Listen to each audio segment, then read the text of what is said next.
සුබ දවසක් ඔයගොල්ලෝ හැමෝටම. අද අපි හදන්න යන්නේ කේන්ද්‍රික ඛණ්ඩයක ඡාප දෙක. ඒ වගේම කේන්ද්‍රික ඛණ්ඩයක පරිමිතිය. අපි බලමු මේක කොහොමද කරන්න කියලා.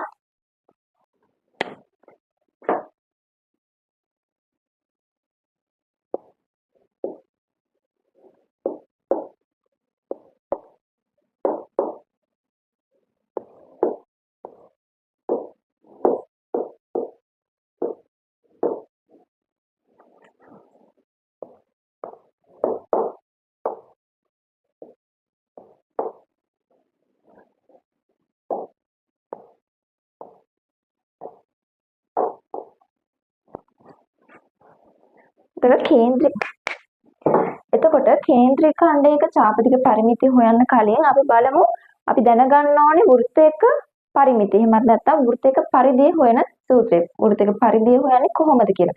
එතකොට වෘත්තයක පරිධිය හොයන සූත්‍රයක් තියෙනවා. වෘත්තයක පරිධිය කියන්නේ වෘත්තයක වටේ දිගෙහි එකතුව.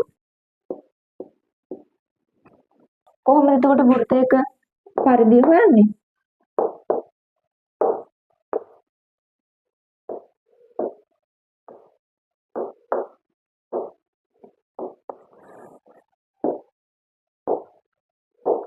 වෘත්තයක පරිධිය හොයන සූත්‍රය තමයි 2πr. අපි එකෙන් ගානක් හදලිමුකෝ.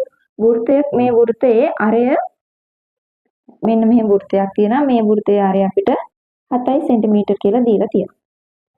මේ වෘත්තයේ දැන් පරිධිය තමයි හොයන්න යන්නේ. 2πr දෙක වැඩි කිරීම π කියන්නේ 22 බෙදීම 7 වැඩි කිරීම r කියන්නේ අරය 7යි කියලා දීලා තියෙනවා.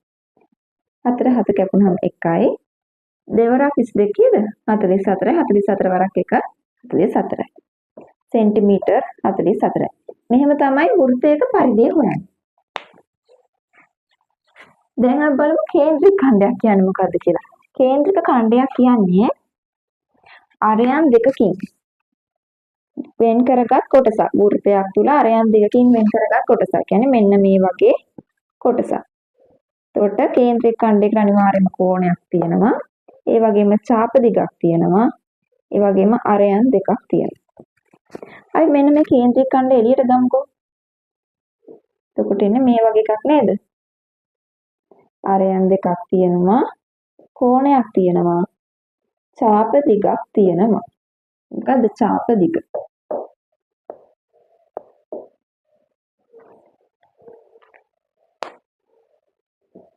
මුලින්ම අපි දැනගන්න ඕනේ මෙන්න මේ ඡාප දිග හොයන්නේ කොහොමද කියලා.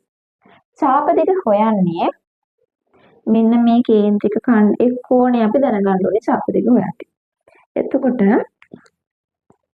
සම්පූර්ණ වෘත්තයට අදාළව කේන්ද්‍රික ඛණ්ඩයට අදාළ කෝණය භාගයක් විදිහට ලියා ගන්නවා. ඒක ගුණ කරනවා 2πr වලින්. එතකොට අපිට ඡාප දිග ලැබෙනවා. මේක තමයි ඡාප දිග හොයන සූත්‍රය.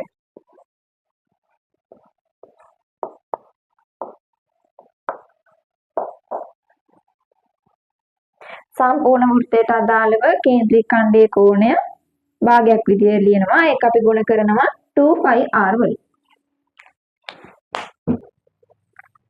අපි මුලින්ම අර්ධ වෘත්තයක ඡාප දිග හොයලා ඉමු. එතකොට මේකත් අරයක් මේකත් අරයක් මෙන්න මෙතන ඉඳන් මෙතෙන්ට දුර තමයි ඡාප දිග. බලමු දැන් අර්ධ වෘත්තයේ ඡාප දිග හොයන්නේ කොහොමද කියලා. සම්පූර්ණ වෘත්තයට අදාළව කේන්ද්‍රික ඛණ්ඩයේ කෝණය භාගයක් විදිහට ලිව්වා. ඒක ගුණ කරනවා 2πr වලින්. එතකොට අර්ධ වෘත්තයක කෝණය කීයද? අංශක 180යි. ගුණ කරනවා 2 ගුණ කිරීම π කියන්නේ 22 බෙදීම 7 ඒක නියතයක්. ගුණ කිරීම r කියන්නේ කීයද? r මෙතන අපි හිතමු r සමානයි 7 cm කියලා. එතකොට r 7 cm. එතකොට අපිට මෙන්න මේක භාග සුළු කිරීමක් කරලා ලියන්න පුළුවන්. 2න් 1යි නැත්නම් භාගයයි කියලා. ගුණ කිරීම 7ට 7 කැපුණාම 1යි දෙවරක් 22 44යි එතකොට 44ට දෙකේව කීයද 22යි සෙන්ටිමීටර් 22යි නේද චාප දිග අර්ධ වෘත්තයක චාප දිග හොයන්න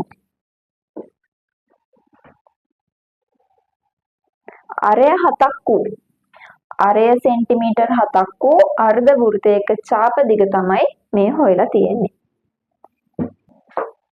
අපි ඊළඟට බලමු අංශක 90ක් වෙච්ච කේන්ද්‍රික ඛණ්ඩයක චාප දිග හොයන්නේ කොහොමද කියලා. අංශක 90යි අරය සෙන්ටිමීටර් 14යි කියලා දීලා තියෙනවා. මෙයත් අරය එතකොට කෝණය කීයද? අංශක 90යි ගුණ කරනවා 2 ගුණ කිරීම 22 බෙදීම 7 ගුණ කිරීම අරය කීයද 14යි. මේක අපිට භාග සුළු කරලා ලියන්න පුළුවන් 4න් 1යි කියලා. ඒක ගුණ කරනවා 14ට 7ව කීයද 2යි. දෙවරක් 22 44යි 44 වරක් 2 88යි. මේක අපිට සුළු කරන්න පුළුවන් 88ට 4ව කීයද 22යි. එතකොට මේකේ චාප දිග කීයද 22යි.